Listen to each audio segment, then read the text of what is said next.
Welcome. My name is Valerie Reeder, and I've been invited to share cultural insights and communication tips for your business ventures in North Korea. The Democratic People's Republic of Korea, or the DPRK, is quite isolated from most of the world.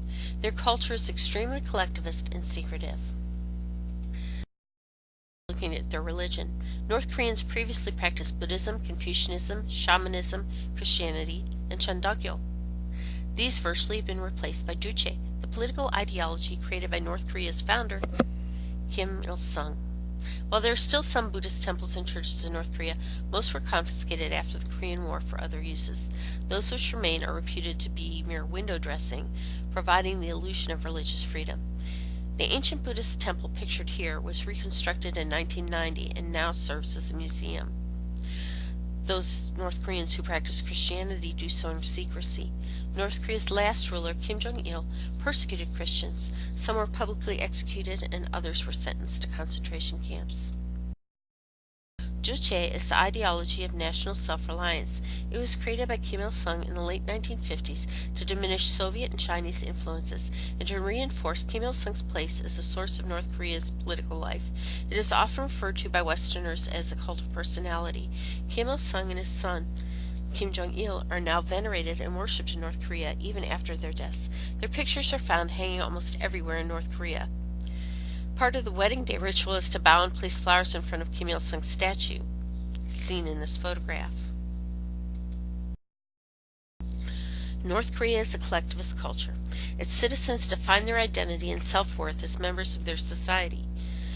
Unity is everything to them. They believe their unification is what enables them to overcome their enemies. This ideal is reinforced by messaging like the billboard picture, which may be translated, "Let's arm ourselves even more firmly with revolutionary ideas of the great leader, Comrade Kim Il-sung." Family is very important to North Koreans, although not more important than Juche. North Koreans value literacy. Students receive 11 years of compulsory education. 99% of the population over age 15 can now read and write. North Korea believes a strong defense is paramount, and men become eligible for military service at age 17. Military service is mandatory with a term of 5 to 10 years. Approximately 5% of the population is now serving in the active military. Korean is the language spoken by the people of North Korea. It's written in the phonetic Hummingjungum script of the Hangul alphabet, which consists of 19 consonants and 21 vowels. North Korea eliminated the use of Chinese characters from their writing, as seen in the sample phrase above. This essentially ended illiteracy in a 20-year period. Although North Korea shares a common language with South Korea, their semantics differ based on different political ideologies. There are many social nuances to North Korean greeting behaviors. When it comes to greeting others, there is a pecking order based on societal status, gender, and age. Greeting behavior is both formal and deferential. Bowing is the most common form of greeting and is initiated by whoever is younger or lower in status. The initiator maintains the bow until the other person bows in return or offers to shake hands. North Korean men shake hands by supporting their right hand with their left forearm and slightly bowing their head to show respect. North Korean women bow to greet men, but extend and grasp each other's hands. Children always bow to greet their elders and will either bow or wave when greeting one another.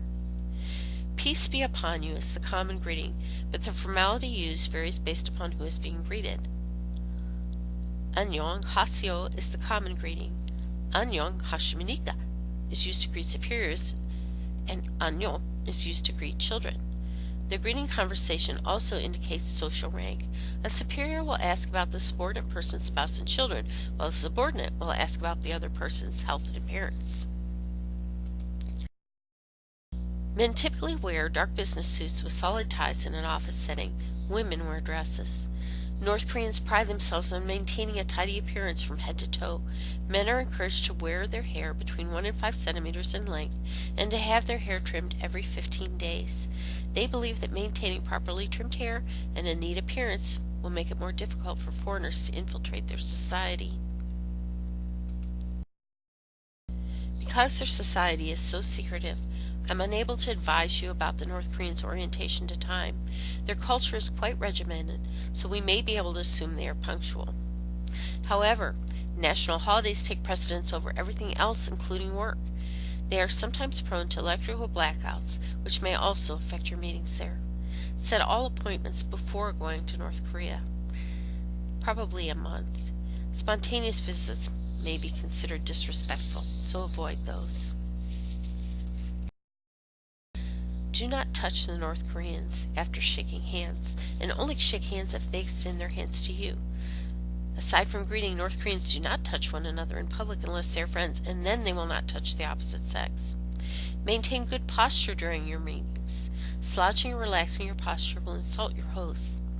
Keep both feet on the floor. Do not cross your legs. Showing the bottom of your feet while seated will offend those with whom you are meeting. Do not make direct eye contact.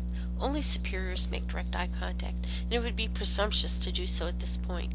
You will be in North Korea at their invitation, so show deferential treatment in everything. Control your hands while speaking. North Koreans do not use many hand gestures while speaking. Make sure you use both hands when offering gifts. It is unlikely that you will be invited to visit one of your hosts at home, but if you are, it will be important to follow social protocol. It is customary to take a gift when visiting. Consider a food gift if available. Remove your hats and shoes before entering your host's home. You will likely be offered a light snack.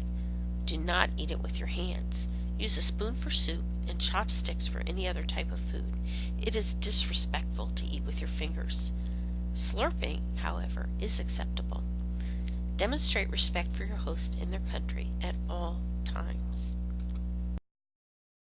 Be circumspect in all your behavior. Americans are generally disliked because the North Koreans blame us for the Korean War and the division of Korea. You will make more progress by observing North Korean formality and showing respect for their nation and customs than by any negotiating ploys. North Koreans perceive Americans as brash, greedy, and aggressive. Do everything possible to prove them wrong. Take cash. You will not be able to use credit cards in North Korea, and traveler's checks are difficult to cash. The North Koreans pay their workers in rations, but other purchases are made in cash. Euros are the preferred currency. North Korea does not permit Westerners to carry the North Korean won except in small amounts for souvenir purposes. To be courteous, do not take photographs without permission. Photographs are not restricted in Pyongyang, but they are in other parts of North Korea. You may expect restrictions while you're in North Korea. Please ask permission before going anywhere, even within your hotel. You will be under intense scrutiny. It is best to respond with patience and respect. Your conduct in North Korea will also have repercussions for your host. The best advice is to respect the culture and people of North Korea. Listen and observe first to build a better business relationship. 감사합니다. Thank you.